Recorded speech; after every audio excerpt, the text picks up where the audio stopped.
right, guys, so on Friday you received your clay, and when you've wedged it, it's about the size of a softball. Today we're going to re-wedge our clay, and we're going to create the body and the head of our gargoyle. The amount of clay that you're going to need for this depends on your design, but I'm just going to start by splitting my clay in half and setting half of my clay aside for later. So what I'm going to do is I'm going to first re-wedge our clay. Over the weekend, your clay absorbed a little bit of air, so you always need to re-wedge it and squeeze those air bubbles out. Now for my body, I'm going to create a pinch pot, and you guys should already know how to do that.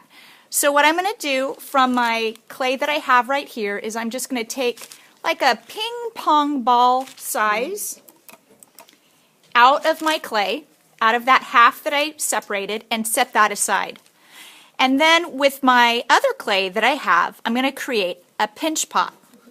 Now when we're creating a pinch pot, we need to make sure that the sides, or the pinch pot itself, is a 1/2 to 3/4 inch thick all the way around. So remember, you're just putting your thumb in and you're pinching around that. You don't want your walls of the pinch pot to be flimsy or too thin. You want them to be about a 1/2 inch to 3/4 inch thick all the way around. And you don't want any cracks on the top side or the base of your pinch pot. So this is the base. I want to make sure that there aren't any cracks, and what I can do for that is I can just push it down onto my plastic or my surface that I'm working on and kind of get a more solid base.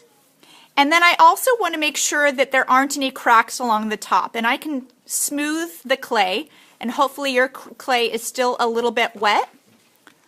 So this is my pinch pot body. And the body is what we're going to build upon, adding our arms, our legs, our wings, but for right now it's just a pinch pot.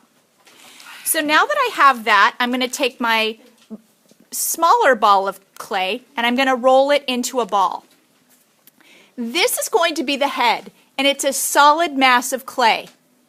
When you're attaching clay to clay, it's really important that air can filter through in between the two parts of clay, otherwise they will explode.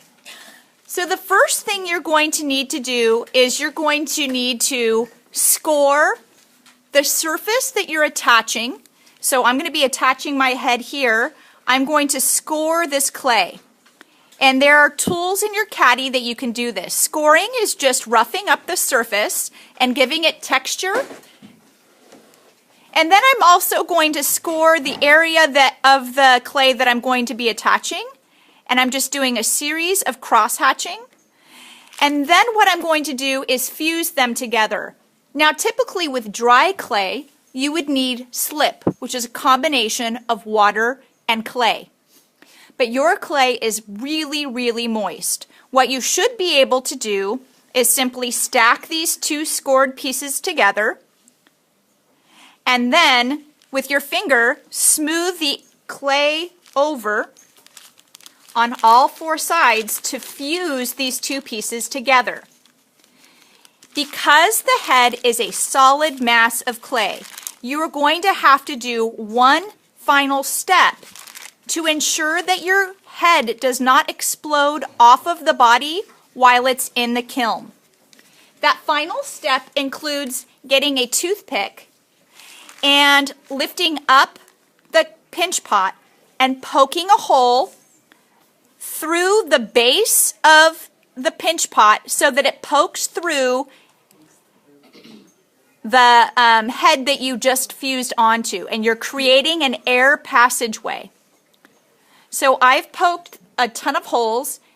It's going through the base. It's not poking outside of the clay form. It's just creating air passageways between my two areas of clay, and then it won't explode. From there, guys, I can create facial features. Now, I find that my thumbs are great at developing facial features. I can push in to indent eye sockets. I can also push up the clay if I want to create a mouth. Then from there, I can form if I want to create a beak or a more open mouth. I can pinch the clay with my fingers because our gargoyle needs to have an open mouth. Once I create the features of my face, eye sockets, an open mouth, then I can get pieces of clay and roll them up into details to put inside the eyes, like this. And remember, anything I add to the clay, I need to use the score and slip technique.